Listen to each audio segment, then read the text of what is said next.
Vamos a escuchar ahora a Marcelo Miguel Martínez en su propia voz un poco de su historia. Mi nombre es Marcelo Miguel Martínez. Fui conscripto en 1982 durante el conflicto de Malvinas. Estaba haciendo el servicio militar en el Regimiento 7 de La Plata. Soy nacido acá en La Plata y me tocó hacer el servicio militar durante el año 81. Ya me estaba yendo de baja en abril del 82 cuando empezó el conflicto de Malvinas. Así que bueno, tuve que quedar en el regimiento y el regimiento se movilizó hacia las islas. El día 13 de abril fuimos llevados hasta Malvinas. En esos momentos no teníamos la comunicación que hay hoy y el regimiento de por sí reincorporó a un montón de gente que ya se había ido, soldados que se habían ido, y ya sabíamos que viajábamos al sur, pero nunca pensamos que íbamos a estar en Malvinas. Así que bueno, nos despertamos un día ahí aterrizando en Malvinas y de ahí estuvimos 60 días. La historia de lo que fue el conflicto está muy comentada ya. Nosotros estuvimos en la primera línea de defensa, el Regimiento 7 le tocó la primera línea de defensa de Puerto Argentino, a 8 kilómetros del pueblo, eh, con las dificultades que tuvimos para abastecernos tanto sea de comida como de armas, como de salud, como de un montón de cosas. De esta experiencia bastante dolorosa, porque la guerra no nos deja nada bueno, uno puede llegar a rescatar que, bueno, aparece el compañerismo y también las miserias, ¿no?, que se ven en el ser humano. Pero digo que como reflexión es que un montón de jóvenes que no teníamos ni siquiera experiencia de combate, tener que enfrentar a uno de los ejércitos más poderosos, como son los ingleses, con tanta experiencia, eh, nos dejó como una enseñanza de aquello que se puede hacer aún en las peores dificultades. Pensemos un cachito de que estábamos con poco alimento, la mayoría habíamos perdido entre 15 y 20 kilos, que estábamos a la intemperie, que nunca nos habíamos bañado, que nunca habíamos tenido nada, nada de nada, eh, sufriendo el frío y también el rigor de no solamente del tiempo y del clima, sino el rigor de estar con un ejército que no era precisamente el ejército de San Martín. Era el mismo ejército que había sacado a la democracia, había instalado una dictadura tremenda, atroz, que había perseguido y había desaparecido personas, torturado, bueno, toda esta historia que conocemos desde el 76 en adelante. Ese es el mismo ejército, esos mismos oficiales y suboficiales son los que que estuvieron con nosotros allá. Y un poco, en parte, sufrimos también esa misma situación en Malvinas, ¿no? Porque ante cualquier situación éramos como tomados como rehenes, si éramos estaqueados, se nos privaba de alimentos, se nos castigaba de manera brutal, en algunos casos llegado a extremos de casi perder la vida. Por los propios oficiales. O sea, Malvinas, para nosotros tuvimos cuatro enemigos, ¿no? El frío, el hambre, los propios militares y después las tropas inglesas. Nosotros volvimos y quedamos de nuevo de baja, es decir, salimos del servicio militar, los que éramos colimbas, y quedamos a la buena de Dios. Es decir, nosotros, a diferencia de los oficiales y suboficiales que tenían su empleo, que era ese su empleo, tenían su obra social, su manera de sobrellevar la vida, y en cambio nosotros quedamos así, sin nada prácticamente, y aparte pensar que seguimos durante un año de dictadura más, desde el 82 hasta fines del 83, con con nuestras cabezas, digamos, pensando en que nos habían dicho que no podíamos hablar, que no podíamos decir nada, no podíamos contarle a nadie lo que habíamos pasado. Y en ese periodo también, y mucho antes de que terminara la guerra, ya a fines de mayo, la dictadura ya empezó a pensar en una estrategia para que no se organizaran los familiares de los colimbas como ya se habían organizado las madres y las abuelas de Plaza de Mayo. Entonces empezó un proceso de desmalvenización muy fuerte. Esa desprotección también fue un poco parte de eso y bueno, y nada, afrontar la vida como se podía, algunos como pudieron. En mi caso yo trabajaba y estaba estudiando ingeniería, así que bueno, volví al trabajo y pude seguir estudiando.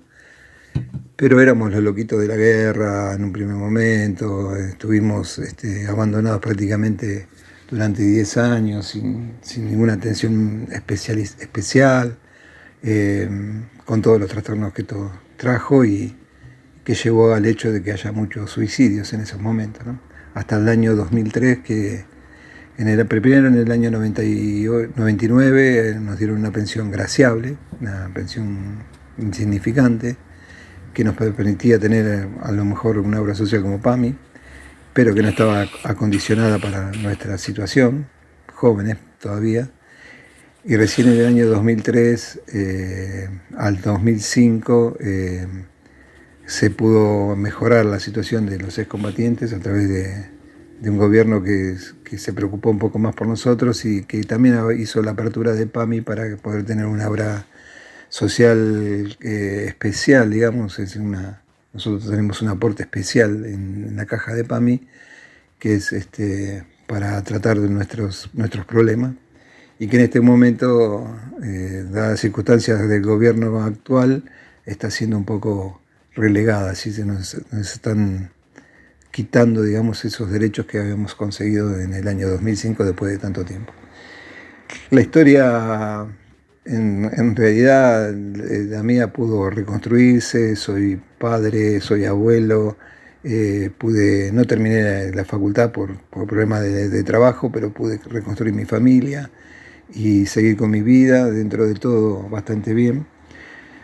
Y a pesar de eso, muchos compañeros no, y bueno, está ese dolor que tenemos cada día, porque para nosotros el 2 de abril es todos los días, y también para nosotros el 2 de abril es una fecha para pensar, para repensar la Argentina, para repensar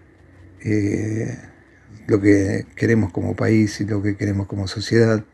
Nosotros siempre hablamos de memoria, verdad, justicia, democracia, paz y soberanía, y me parece que desde ahí es donde debemos construir nuestro lugar. Así que bueno, formo parte del CECIN La Plata, una institución que brinda ese apoyo y brinda también esa lucha, porque creo que hay que seguir defendiendo esa soberanía, que siempre está en disputa. Y también soy parte del Centro de Combatientes de Berisso, donde también, con las mismas consignas que el CECIN, trabajamos bajo esa misma idea de lograr tener un país que sea digno de vivir, digno de trabajar, con libertad, con justicia, con memoria y especialmente con paz.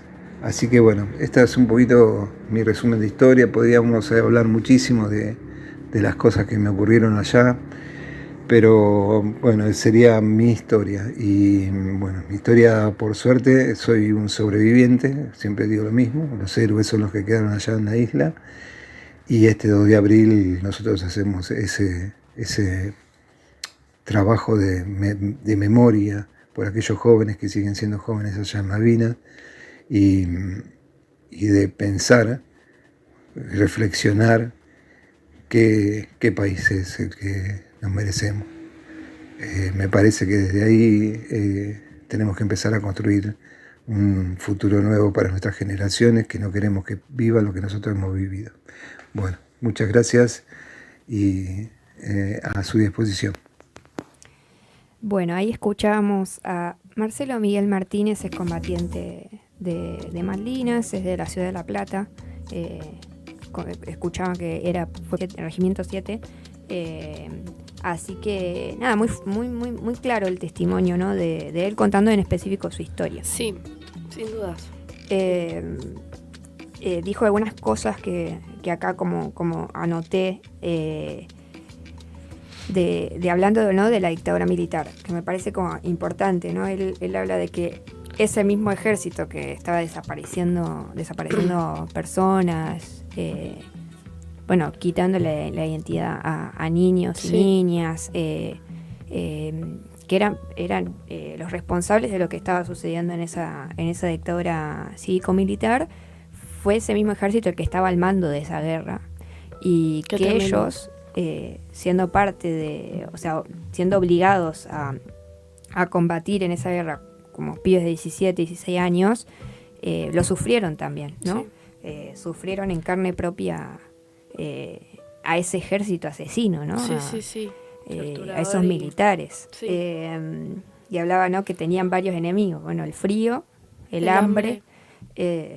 El ejército y también los ingleses, todo eso era como todo en contra de ellos. En contra de esos pibes, ¿no? En ese momento que de golpe tenían que atravesar todas esas circunstancias.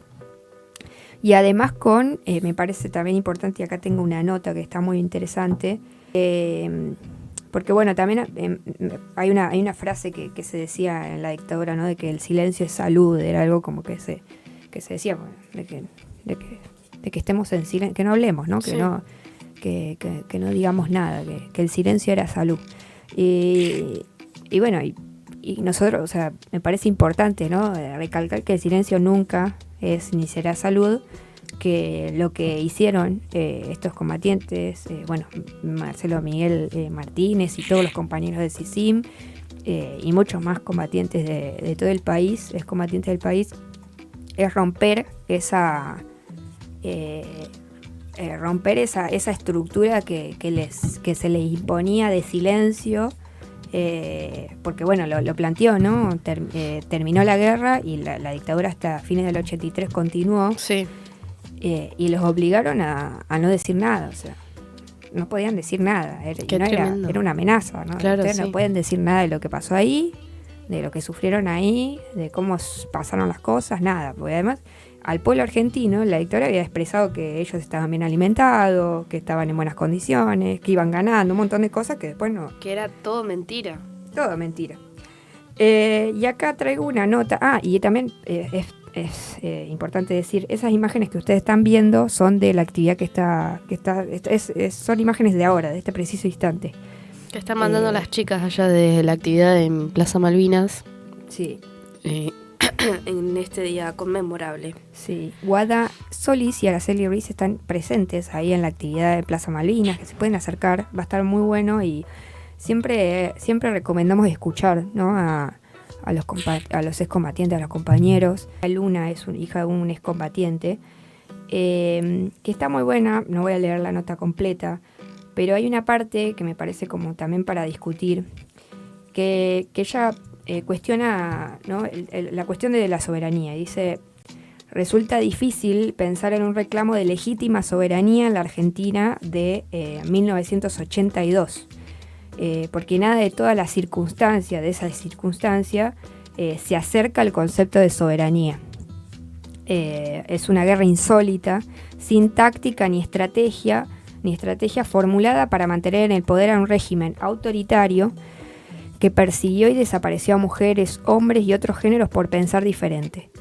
Un Estado que sentó las bases y fue actor fundamental para la instalación de un modelo neoliberal en el país, punto de partida para la privatización de los 90 y para la venta del país. Nada de lo soberano aparece en ese contexto. Dice: pibes, aunque también fueron mujeres, víctimas del terrorismo de Estado, enviados a una guerra cocinada en algunas reuniones llevadas a cabo por tipos asesinos. Una batalla desigual y sin recursos en la que las posibilidades de victoria estaban tan lejos como lo estuvo el concepto de soberanía en la mentalidad de los militares que tomaron el poder por la fuerza. Esos pibes de Malvinas también fueron actores y protagonistas del tramo final de la dictadura. Una guerra tan desproporcionada y mal armada que dio por terminado el autoritarismo y el plan sistemático de la desaparición forzada. Los pibes de Malvinas quizás hayan dado la vida más por la democracia que por la soberanía de nuestro país. La soberanía no puede encontrarse al margen de la discusión de cualquier Estado, pero solo podrá forjarse y construirse en un Estado democrático al servicio de los intereses del pueblo, con un sistema de salud que pueda dar respuesta y que no sea criminal, un Estado que avance sobre la soberanía de nuestros recursos naturales y de nuestras vías navegables para que puedan ser administrados de forma tal que vuelvan a ser propiedad de les y los argentinos. Y lo importante, ¿no?, de construir un relato sobre Malvinas que nos permita levantar la bandera de los pibes caídos y excombatientes, como lo hacemos con los 30.000, que fueron víctimas del terrorismo de Estado durante los años más oscuros de nuestra historia. Y ella dice, ¿no?, como hija de un excombatiente, aunque en lo personal para mí Oscar fue y será mi único héroe en este lío. Nada, muy recomendable esta nota que se llama ¿Cómo poner en palabras Malvinas?, escrito por Bahía Luna, vuelvo a repetir, hija de un excombatiente. Me parece muy, muy linda, no la leí entera, es la parte final, para también discutir esta cuestión de la soberanía, ¿no?, que en este día tan especial, de qué significaba la soberanía en ese contexto, que también podemos pensar que en este contexto también no podemos hablar de soberanía porque no existe hoy. No la tenemos. La poca soberanía que teníamos hoy en día está perdida. O sea, con este tipo que tenemos como presidente, básicamente entregó todo nuestra soberanía, nuestros ríos, nuestros mares, todo. Y es muy importante hablar sobre soberanía. Y algo que decía Miguel que siempre nos preguntamos nosotros, es como, bueno, pensemos qué país queremos construir, ¿no? Y como que es importante seguir diciéndolo en cada programa, si es necesario, que pensemos realmente qué país queremos construir, realmente, y también la soberanía que queremos y merecemos y que es nuestra. Sí, Nicola. Sí, además porque no pensar eso, ¿no? También. No atrevernos a pensarlo es que sucedan cosas como estas, ¿no? Digo, que se lleven la vida de compatriotas, porque el no pensar qué país queremos construir anclado en los intereses de nuestro pueblo, en sus condiciones de vida, en nuestro territorio, como vos decís, en nuestros ríos, nuestros mares, en nuestras tierras, sí, en nuestras salinas, en nuestros bosques, en todo. Tal cual. Y me parece como fundamental nosotras desde capaz que desde siendo jóvenes, ¿no? Sí. Me parece fundamental que lo discutamos los jóvenes de hoy, las jóvenes de hoy, les jóvenes de hoy, y la sociedad y el pueblo argentino en su conjunto. Sin duda. Es fundamental y es una obligación histórica que tenemos, una responsabilidad histórica que tenemos hoy en día en este contexto, con un gobierno nacional que no piensa en nuestro país como soberano, sino como una entrega total al extranjero, a esas corporaciones extranjeras que solo quieren saquear nuestros recursos, saquear para poder y empobrecer a nuestro país. Sí, ni hablar. Y me parece que está bueno escuchar, porque nos mandó otro audio, un audio saludándonos y cerrando con algunos conceptos más que él quería comentar. A ver, lo vamos a pasar. Cuando me digas, Nair. La mañana por permitirme expresar, gracias por su tiempo, por su espacio, por su paciencia. Soy Micha, mira, la verdad que estamos en un momento bastante complicado como sociedad, ¿no? Viviendo una situación bastante fea, algo muy alejado de lo que nosotros pensábamos hace muchos años atrás y que ni siquiera se nos hubiera ocurrido que podía llegar a suceder. Así que estamos en esa lucha, tanto el CECIN como el CEBECIN, tratando de dignificar con lo que podamos nuestras conquistas, que son las conquistas también del pueblo, ¿no? Hablo de los jubilados, hablo del trabajo, hablo de la comida, hablo de la educación pública, hablo de todo este ataque que venimos sufriendo porque atrás de este gobierno hay unas grandes corporaciones con intereses variados, ¿no? Es decir, no hablemos solamente de lo que nos pasa en Malvinas con todo el mar que nos han quitado casi un tercio del país, está en manos de los ingleses en el sur, sino también de lo que pasa también con la minería, con la soja, con el litio, en realidad con el agua, con todos nuestros recursos o nuestros bienes comunes, por decirlo de una manera mucho más importante. Son bienes comunes, son bienes de todos los argentinos y que no los podemos estar rifando como se están rifando hoy. Así que gracias, agradecerles ese tiempo que nos brindaron y nosotros seguimos en esa lucha, haremos lo posible con nuestras herramientas, hemos presentado recursos de amparo para la venta de tierras, hemos presentado recursos de amparo para la justicia por un montón de otras situaciones también. Haremos lo posible porque me parece que el pueblo argentino no se merece lo que está sucediendo y bueno, nada, y esta lucha es la lucha que el CECIN ha emprendido hace ya 42 años o 43 casi, desde que volvimos, pensando en una sociedad que nos merecemos, que no es la que estamos viviendo actualmente, con esa consigna que nació hace tantos años atrás, esto de volveremos a Malvinas de la mano de América Latina, es la necesidad que tenemos como pueblos que nos merecemos otro futuro. Así que muchísimas gracias. No, Bueno, un placer. sí, la verdad que lo queremos mucho a Marcelo Miguel Martínez, le mandamos un saludo enorme si nos está escuchando. También, bueno, que espero que, bueno, estaba con algunas cuestiones de salud, pero ya recuperándose, pero le mandamos un saludo enorme. Nos alegra siempre escucharlo y escuchar en general a estos compañeros que con todo lo que atravesaron, ¿no? Tienen tanta visión para contar, para seguir contando la historia, tanta fortaleza, ¿no? Sin duda. Porque no debe ser fácil. Y no, imagínate que es revivir un montón